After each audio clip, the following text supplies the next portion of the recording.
Physical జాగ్రఫీలో మనం discuss చేసే first topic universe and solar system.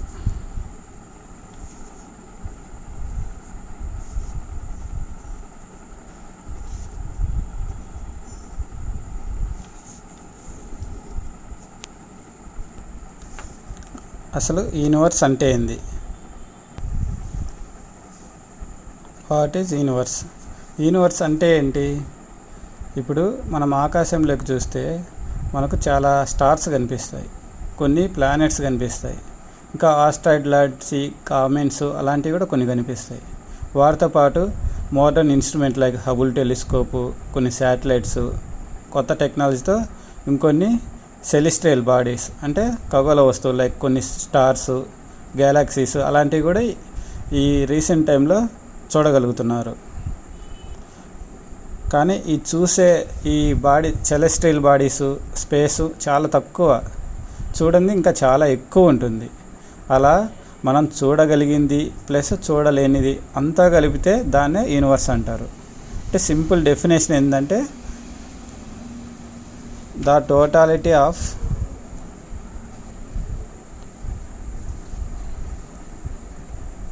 Existing things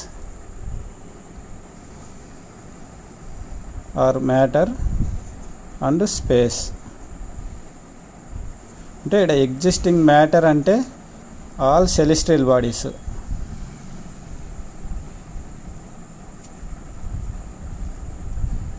అంటే ఇక్కడ సెలెస్ట్రియల్ బాడీస్ అంటే డస్ట్ వస్తుంది, నెబులాసు, గ్యాలక్సీసు, వీటిలో ఉండే స్టార్స్, ప్లానెట్స్, అట్లా ఎవరీ ఆబ్జెక్టు అన్నీ కూడా కలిపితే ఎగ్జిస్టింగ్ మ్యాటర్. ఈ మ్యాటర్తో పాటు స్పేస్, అంటే స్పేస్ అంటే ఖాళీగా ఉండే వ్యాక్యూమ్, అలాంటిదంతా కలిపితే దాన్ని యూనివర్స్ అనవచ్చు. ఓకేనా? అంటే సింపుల్గా చెప్పాలంటే ఆల్ సెలెస్ట్రియల్ బాడీస్ అంటే మ్యాటరు అండ్ నాన్ మ్యాటరు అంటే వ్యాక్యూమ్, ఆ రెండు కలిపితే యూనివర్స్ అనొచ్చు. ఇంకో విధంగా ఎలా చెప్పచ్చు అంటే మనకు తెలిసిన వస్తువులు, ఖగోళ వస్తువులు, వాటితో పాటు తెలియనిది అంతా కలిపితే దాన్ని యూనివర్స్ అనొచ్చు. అయితే ద స్టడీ ఆఫ్ యూనివర్స్ను కాస్మాలజీ లేదా ఆస్ట్రానమీ అంటారు. స్టడీని కాస్మాలజీ ఆర్ ఆస్ట్రానమీ అంటే విశ్వం యొక్క పుట్టుక, దాని గురించి అంతా స్టడీ చేసేదాన్ని కాస్మాలజీ అంటారు లేదా ఆస్ట్రానమీ అంటారు. కానీ ఆస్ట్రాలజీ అంటే జ్యోతిష శాస్త్రం, అది వేరు. ఇక్కడ ఇది క్లియర్గా గుర్తుపెట్టుకోవాలి, ఆస్ట్రానమీ లేదా కాస్మాలజీ. అయితే ఈ యూనివర్స్ ఎలా పుట్టింది అని చెప్పడానికి సైంటిస్టులు చాలా థియరీస్ ప్రపోజ్ చేసిండ్రు. అయితే ఎక్కువ మంది నమ్మేది, ప్రజెంట్ సైంటిస్ట్ కూడా ఓకే చెప్పింది ఏంటంటే బిగ్ బ్యాంగ్ థియరీ. ఈ బిగ్ బ్యాంగ్ థియరీ ఏం చెప్పుద్ది అంటే ఒక ప్రీమాటిల్ మ్యాటర్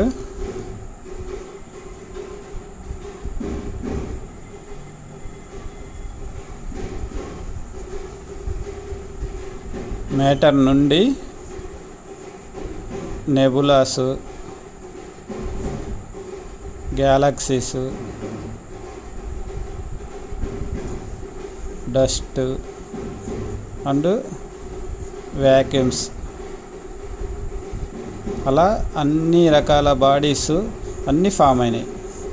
అంటే ఇక్కడ ప్రీమార్డియల్ మ్యాటర్ అంటే ఏంటంటే అసలు యూనివర్స్లో ఒక టినీ బాల్ అంటే చిన్న బంతి అంతా ఒక పదార్థం ఉంది, అందుకే దాన్ని ప్రైమార్డియల్ అంటారు.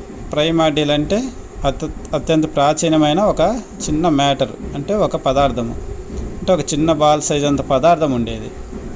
ఆ పదార్థము హై టెంపరేచరు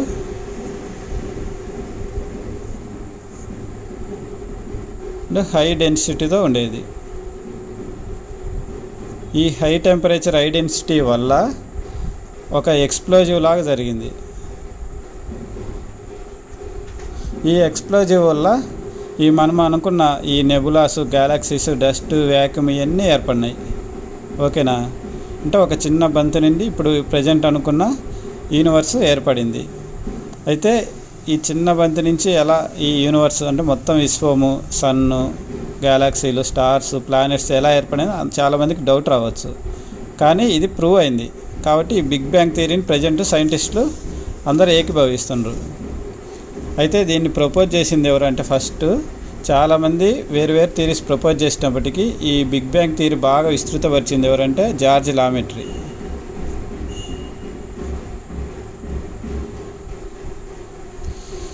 అయితే దీన్ని తన పరిశోధనలతో ఎగ్జాంపుల్ హబుల్ టెలిస్కోప్ అలా కనుక్కొని ఈ థియరీ కరెక్ట్ అని ప్రూవ్ చేసింది ఎవరంటే ఎడ్విన్ హబుల్.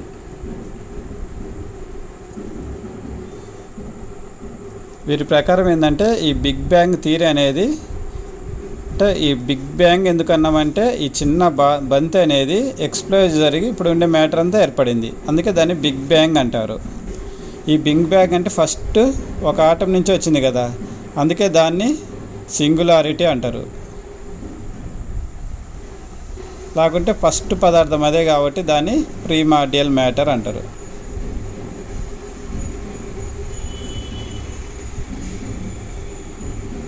అలా ఎక్స్పోజివ్ అయింది. ఇది స్టిల్ ఎక్స్పాండ్ అవుతూ ఉంది. అది రీసెంట్గా సైంటిస్టులు ఇప్పుడు ఎర్త్ నుంచి ఈ గ్యాలక్సీస్ లేదా స్టార్స్కు వీటికి మధ్య డిస్టెన్స్ని బట్టి ఇప్పుడు ఎక్స్పాండ్ అవుతుంటే ఫస్ట్ ఒక డిస్టెన్స్ ఉంటుంది, 1 year తర్వాత కొంచెం దూరం ఎక్కువ ఉంటుంది, తర్వాత ఇంకొక ఇయర్కు ఇంకో డిస్టెన్స్ ఉంటుంది. అలా ఎక్స్పాండ్ అవుతూనే ఉంది. కాబట్టి ఈ బిగ్ బ్యాంగ్ థియరీ అని ప్రూవ్ చేయగలిగారు. ఒకటి ఎక్స్పాండ్ అవుతూ ఉంది కాబట్టి. దాని ప్రకారము ఇది సుమారుగా ఏర్పడింది ఎప్పుడంటే 13.8 billion years 13.8 billion years ago. అప్పటి నుంచి ఈ మ్యాటరు ఇలా ఎక్స్పాండ్ అవుతూనే ఉంది. అది ఇప్పటికి కూడా ప్రూవ్ చేయబట్టి ఇది బిగ్ బ్యాంగ్ థియరీ స్టిల్ ఇది కరెక్టే అని అందరు సైంటిస్టులు ఏకీభవించారు. ఓకేనా? దీంతో పాటు కొన్ని అదర్ థియరీస్ కూడా ఈ బిగ్ బ్యాంగ్ జరిగింది అని ప్రూవ్ చేస్తున్నాయి. ఫర్ ఎగ్జాంపుల్ ఏంటంటే LHC అని ఒక ల్యాబ్ ఉంది, లార్జ్ హడ్రైల్ కారిడార్ అని. ఇది ఎక్కడ ఉందంటే ఆల్ప్స్ పర్వతాల్లో ఉంది. ఇక్కడ స్విట్జర్లాండ్ అండ్ ఫ్రాన్స్ కంట్రీస్ బౌండరీలో ఆల్ప్స్ పర్వతాల్లో చాలా లోపల ఈ ల్యాబ్ లాంటిది కట్టారు. ఈ ల్యాబ్ని ఏమంటారంటే సెర్న్ అంటారు. ఈ సెర్న్లో ఫస్ట్ అసలు యూనివర్స్ ఎలా ఏర్పడిందని చెప్పడానికి ఒక ఎలిమెంటరీ పార్టికల్ ఉంది, దాన్ని హిగ్స్ బోసాన్ అంటారు. ఈ హిగ్స్ బోసాన్ గురించి పరిశోధన జరుగుతుంది. ఈ పరిశోధన కూడా ఏం చెప్పిందంటే ఒక ఆటం నుంచే ఇంత యూనివర్స్ ఏర్పడడానికి అవకాశం ఉందని ప్రూవ్ చేసింది. అంటే యూనివర్స్లో primordial matter to nebulas, galaxies, dust, planets, asteroids అట్లా రకరకాల కామెంట్స్, వాటితో పాటు వ్యాక్యూమ్స్ అన్నీ కలిపి యూనివర్స్ అని చెప్పాము. వాటిల్లో ఇండివిజువల్గా ఒక్కొక్కటి చూద్దాం. ఇప్పుడు వాటిలో ఫస్ట్ది ఏంటంటే నెబులా. నెబులా అంటే ఏ క్లౌడ్ ఆఫ్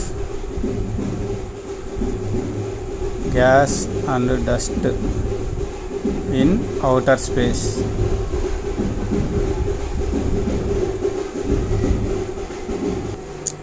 నెబులా అంటే ఫస్ట్ యూనివర్స్ ఏర్పడినప్పుడు క్లౌడ్ లాగా ఫస్ట్ ఎంత ఎక్స్ప్లోజివ్ క్లౌడ్ లాగా ఏర్పడింది. ఆ క్లౌడ్ అంతా తర్వాత ఏమైంది, ఒక గ్రావిటీలా కొన్ని డస్ట్, ఆ గ్యాస్ పార్టికల్స్ అవన్నీ ఒక సెగ్రిగేషన్ లాగా అయ్యి ఒక గ్రావిటీ లాగా ఫామ్ అయ్యి కొన్ని రకాల స్టార్స్ అవన్నీ ఫామ్ అయినాయి. అంటే ఒక డస్ట్ అనేది ఏమైందంటే దగ్గరికి వచ్చి ఒక సిస్టమ్ లాగా ఫామ్ అయినాయి. దాన్నే నెబులాస్ అనొచ్చు. ఈ నెబులాస్ చాలా బిగ్గా ఉంటాయి. అంటే ఫస్ట్ ఈ టినీ బాల్ నుంచి ఎక్స్ప్లోజివ్ ఇలా ఏర్పడతాయి. మళ్ళీ దీని నుంచి ఇంకా ఎక్స్పాండ్ అవుతా ఇంకా పెద్ద పెద్దగా ఏర్పడుతుంది. ఆ తర్వాత ఇంకా పెద్ద పెద్దగా ఏర్పడతాయి. అయితే ఈ ఫస్ట్ కొన్ని రకాల డస్ట్ ఇవన్నీ దగ్గరికి అయ్యి ఒక నెబులాగా ఫామ్ అవుతాయి. అలా డిఫరెంట్ నెబులాస్ ఏర్పడతాయి. అయితే ఈ నెబులాస్ అనేవే స్టార్స్ ఫామ్ చేయడానికి ఆరిజిన్. అంటే ఈ నక్షత్రాలు అనేవి ఈ నెబులాస్ నుండే ఫామ్ అవుతాయి. ఓకేనా. ఈ నెబులాస్లో మళ్ళా కొన్ని ఈ గ్రావిటీ వల్ల ఒక సెగ్రిగేషన్ లాగా ఏర్పడి ఫామ్ అయ్యే వాటిని ఏమంటారంటే గ్యాలాక్సీ అంటారు. అంటే గ్యాలాక్సీ అంటే కాంగ్రిగేషన్ ఆఫ్ బిలియన్స్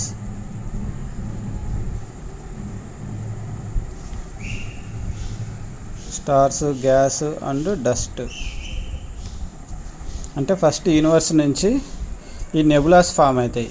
ఆ నెబులాస్ ఫామ్ అయినాక ఒక గ్రావిటేషనల్ ఫోర్స్ అంటే ఓన్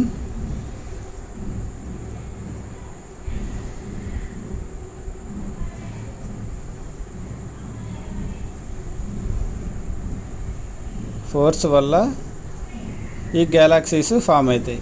అంటే వీటికి గ్రావిటీ ఉంటుంది. అంటే ఈ గ్రావిటీ అంటే ఏంటంటే మీనింగు, ఈ గ్యాలాక్సీ అనేది గ్రావిటీ వల్ల దీంట్లో ఉండే ఎవరి స్టారు ఇవన్నీ కూడా ఒక మిడ్ పాయింట్ ఉంటుంది. దాని చుట్టూ ఇవి రివల్యూషన్ చేస్తూ ఉంటాయి. ఇప్పుడు ఫర్ ఎగ్జాంపుల్ మనకు తెలుసు ఎర్త్ అనేది సన్ చుట్టూ తిరుగుతూ రివల్యూషన్ జరుగుతుంది. ఎందుకంటే ఇక్కడ గ్రావిటీ ఉంది. ఈ గ్రావిటీ ఫోర్స్ నుంచి తప్పించుకోవడానికి ఆపోజిట్గా తిరుగుతూ ఉండాలి. అలా ఈ గ్యాలాక్సీ కూడా ఈ గ్రావిటేషనల్ ఫోర్స్ వల్ల ఒక మిడ్ పాయింట్ ఉంటుంది. దాని చుట్టూ ఈ డస్ట్, గ్యాసు, స్టార్స్ ఇవన్నీ ఉంటాయి కదా, అవి తిరుగుతుంటాయి. అంటే ఒక సిస్టమ్ లాగా ఏర్పడితే గ్యాలాక్సీ. అలా సిస్టమ్ లాగా లేకుండా డస్ట్ అవన్నీ అవుటర్ స్పేస్లో ఉంటే అది నెబులా. ఓకేనా. అంటే ఈ గ్యాలాక్సీలు ఏముంటాయి, ఒక సిస్టమేటిక్గా ఒక గ్రావిటీ చుట్టూ ఈ స్టార్స్, ఈ ప్లానెట్స్ ఏ ఉంటాయి అవన్నీ తిరుగుతూ ఉంటాయి. ఓకేనా. అంటే మనం ఏం చెప్పుకున్నాం, ఈ నెబులా నుంచి స్టార్స్ ఇవన్నీ ఫామ్ అవుతాయి. ఆ ఫామ్ అయిన తర్వాత అవి ఒక గ్రావిటీ సెంటర్ చుట్టూ ఈ తిరుగుతూ ఉంటే అదొక గ్యాలాక్సీ అంటాం. ఫర్ ఎగ్జాంపుల్ మనం ఉండే గ్యాలాక్సీ ఏంది, మనం ఇప్పుడు ప్రజెంట్ ఉండేది ఏంటంటే మిల్కీ వే. దాన్నే తెలుగులో పాలపుంత అంటారు. ఈ మిల్కీ వే గ్యాలాక్సీ అంటే ఈ గ్యాలాక్సీ చుట్టూ ఈ స్టార్స్, ఫర్ ఎగ్జాంపుల్ మనం సన్ అన్నాం కదా, ఈ సన్ కూడా ఈ గ్యాలాక్సీ చుట్టూ తిరుగుతూ ఉంటుంది. తిరగలేదంటే ఆటోమేటిక్గా అది అట్రాక్ట్ చేసి అది దాంట్లో పడిపోద్ది. దీని చుట్టూ సన్ చుట్టూ మన ఎర్త్ తిరుగుతున్నట్టు అది కూడా తిరుగుతూ ఉంటుంది. దీన్ని బట్టి ఏం చెప్పచ్చు, ఈ మిల్కీ వే అనేది సన్ ఉండే గ్యాలాక్సీని మిల్కీ వే అంటారు. ఇది చాలా ఇంపార్టెంట్. నెక్స్ట్ ఈ గ్యాలాక్సీలో మేజర్గా ఉండే స్టార్స్ని ఏమని చెప్పచ్చు, సెల్ఫ్ ఎమిటింగ్, సెల్ఫ్గా ఎనర్జీని ఎమిటింగ్ చేసే బాడీస్ను స్టార్స్ అనొచ్చు. అంటే దాంట్లో స్టార్స్లో న్యూక్లియర్ ఫ్యూజన్ వల్ల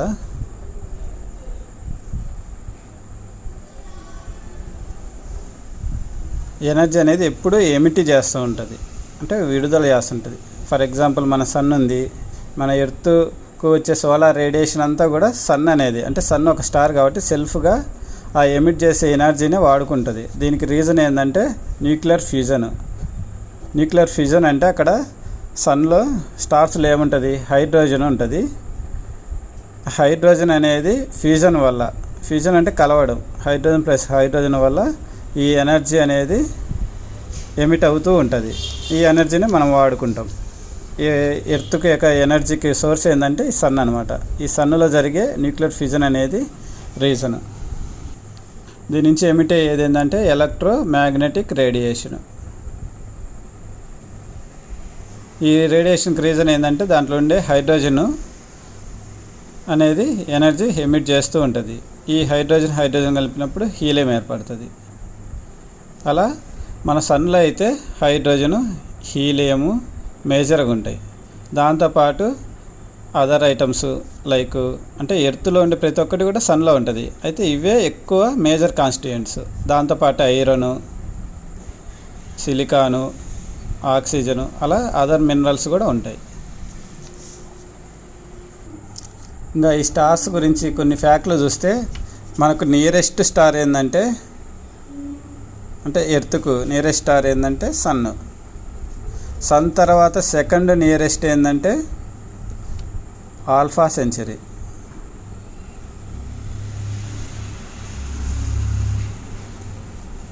బ్రైటెస్ట్ స్టారు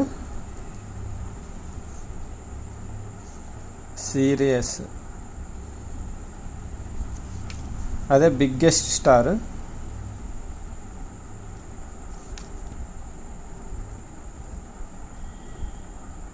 బీటల్జాక్సీ.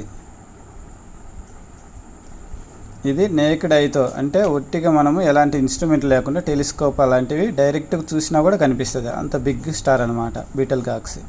ఇవి కొన్ని ఇంపార్టెంట్ ఫ్యాక్ట్స్. నెక్స్ట్ టాపిక్ ఏంటంటే కాన్స్టలేషన్. కాన్స్టలేషన్ అంటే తెలుగులో నక్షత్ర రాశి ఆర్ నక్షత్ర మండలం. అంటే ఇవి ఏంటంటే కాన్స్టలేషన్స్ అంటే ఏంటంటే కొన్ని స్టార్స్ అనేవి మనం పైకి చూసినప్పుడు ఎర్త్ మీద నుంచి మనం అబ్జర్వ్ చేసినప్పుడు ఎప్పుడు ఒక స్ట్రక్చర్లో ఉంటాయి, అంటే ఒక రాశిలాగా కనిపిస్తూ ఉంటాయి. అలాంటి వాటిని కాన్స్టలేషన్ అంటారు. పూర్వం మనకు ఈ ఇన్స్ట్రుమెంట్ లేనప్పుడు సౌత్ నార్త్ అలా వెళ్ళాలన్న డైరెక్షన్స్ వాటి కోసం బేస్డ్ ఆన్ ఈ కాన్స్టలేషన్స్ గుర్తుపట్టి దాని ద్వారా ఈ మార్గాలు ఇవన్నీ ప్రయాణించేవాళ్ళు. ఓకేనా. వాటిల్లో ఇంపార్టెంట్ ఇది ఏంటంటే మనం రెగ్యులర్గా చూసి కనిపెట్టగలిగింది స్మాల్ బీర్ అనేది ఒకటి. దీన్నే సప్తర్షి అంటారు తెలుగులో. దీన్నే పట్టమంచం ముగ్గురు దొంగలు కూడా అంటారు. అంటే 7 ఉంటాయి ఈ స్టార్స్, ఈ డైరెక్షన్లో ఉంటాయి. ఎప్పుడు మనకి ఇలానే కనిపిస్తుంటాయి కాబట్టి వీటి ద్వారా ఏ డైరెక్షన్ పోవాలనేది పాతకాలంలో ఇవి వాడి చేసేవాళ్ళు. దీంతోపాటు ఒక ఇంపార్టెంట్ ఏంటంటే ఒక స్టారు పోల్ స్టారు. ఈ పోల్ స్టార్ అనేది ఎప్పుడు ఇట్లా ఉంటుంది కదా, నార్త్ పోలు సౌత్ పోలు, దీనికి కరెక్ట్ ఈ డైరెక్షన్కు ఆపోజిట్గా ఉంటుంది. కాబట్టి ఈ పోల్ స్టార్ అనేది పోల్ లైన్కు స్ట్రైట్గా ఉండడం వల్ల దీన్ని పోల్ స్టార్ అంటారు. దీన్ని బట్టి కూడా మనము సముద్రాల్లో పాతకాలంలో డైరెక్షన్స్ పోవడానికి ఈ పోల్ స్టార్ని బట్టి వెళ్ళేవాళ్ళు. ఈ కాన్స్టలేషన్, పోల్ స్టార్ ఇలాంటివన్నీ కూడా దీనికోసం ఉపయోగించేవాళ్ళు. Next stages of stars. యాక్చువల్గా ఈ టాపిక్ అంత గుర్తుపెట్టుకోవాల్సిన అవసరం లేదు. యాక్చువల్గా ఈ స్టార్స్ అనేది ఫామ్ అయ్యేది ఏంటంటే ఫస్ట్ ఒక సైకిల్ లాగా ఫామ్ అవుతుంది. అంటే ఫస్ట్ ఎలా పుడుతుందో తర్వాత డిఫరెంట్ స్టేజెస్లో పోయి చివరికి మళ్ళీ ఫస్ట్ స్టేజ్కి వస్తుంది. మళ్ళీ ఆ నుంచి ఫస్ట్ మళ్ళీ ఫామ్ అయ్యి స్టేజెస్లో ఫామ్ అవుతా పోతుంటుంది. అందుకే ఇది ఒక సైక్లిక్. వాటిల్లో ఈ స్టేజెస్ లైక్ ఫస్ట్ మనం అనుకున్నాం స్టార్స్ దేని నుంచి ఫామ్ అవుతాయి. ఫస్ట్ ఫామ్ అయ్యేది ఏంటంటే నెబులాస్. దాన్నే స్టెల్లార్ నెబులా అంటారు. దీని నుంచి రెడ్ గెయింట్, దీని నుంచి సూపర్ నోవాస్ ఏర్పడతాయి. ఈ సూపర్ నోవాస్ నుంచి న్యూట్రాన్ స్టార్ ఆరు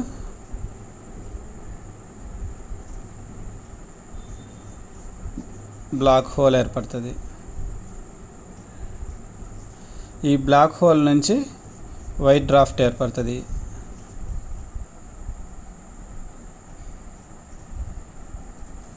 ఈ వైట్ డ్రాఫ్ట్ నుంచి తిరిగి స్టెల్లార్ నెబుల్ లాగా ఏర్పడుతుంది. అంటే ఇలా సైకిల్ లాగా ఏర్పడుతుంది. అయితే ఈ టర్మ్స్ అన్నీ గుర్తుపెట్టుకోకుండా ఇంపార్టెంట్గా ఒక 2 ఉన్నాయి, అవి గుర్తుపెట్టుకోవాలి. ఎందుకంటే ఈ బ్లాక్ హోల్ అనేది ఏర్పడడానికి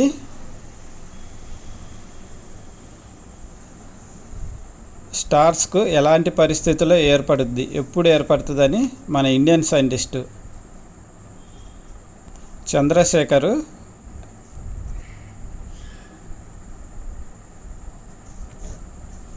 చంద్రశేఖర్ లిమిట్ అని కనిపెట్టాడు. దీనికి ఈయనకు నోబెల్ బహుమతి వచ్చింది 1983లో. కాబట్టి ఇది చాలా ఇంపార్టెంట్. వాటి చంద్రశేఖర్ లిమిట్ అని చాలాసార్లు ఎగ్జామ్లో ఇచ్చాడు. ఈ చంద్రశేఖర్ లిమిట్ ఏం చెప్పుద్ది అంటే, మన సన్ ఉంది కదా, సన్ కంటే 1.44 టైమ్స్ కంటే ఎక్కువగా ఉండదు. ఏది? ఈ రెడ్ గెయింట్ నుండి ఈ black hole or white draft అనేది ఏర్పడాలంటే దీనికంటే ఈ సైజు కంటే తక్కువ ఉంటేనే ఏర్పడుద్ది, సన్ సైజుతో పోలిస్తే.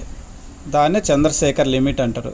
అంటే సింపుల్గా గుర్తుపెట్టుకోవాలంటే 1.44 టైమ్స్ కంటే పెద్ద మ్యాసివ్గా ఉండదు, అందుకంటే తక్కువ ఉన్నప్పుడే ఈ రెడ్ గెయింట్ నుంచి వైట్ డ్రాఫ్ట్ లేదా బ్లాక్ హోల్ అనేది స్టార్స్ ఏర్పడతాయి అనేది చంద్రశేఖర్ లిమిట్. అది ప్రూవ్ చేసినందువల్ల ఆయనకు 1983లో నోబెల్ ప్రైజ్ వచ్చింది. ఇక్కడ గుర్తుపెట్టుకోవాల్సిందంటే రెడ్ గెయింట్ నుంచి బ్లాక్ హోల్ ఆరు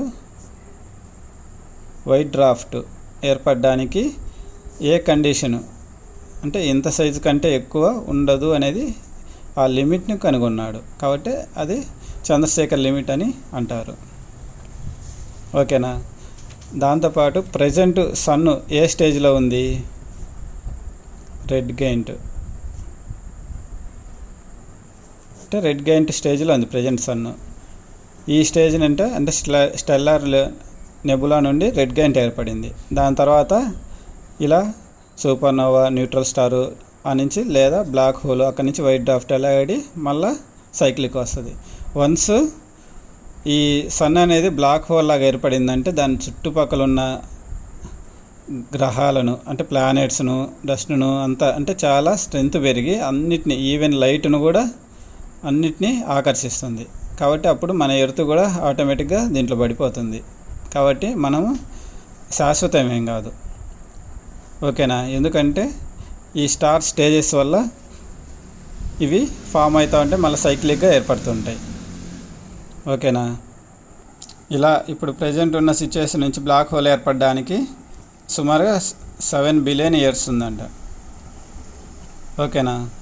అంటే ఫర్ ఎగ్జాంపుల్ స్టార్ ఏజ్ ఎంత అంటే ప్రజెంట్ 4.6 బిలియన్ ఇయర్స్ ఏగో మన స్టార్ ఏర్పడింది, అంటే మన సన్. ఈ సన్ నుంచి రెడ్ గెయింట్ ప్రజెంట్ స్టేజ్లో ఉంది. దాని నుంచి బ్లాక్ హోల్ ఏర్పడడానికి సుమారుగా ఇన్ని ఇయర్స్ తర్వాత బ్లాక్ హోల్గా ఏర్పడడానికి అవకాశం ఉంది.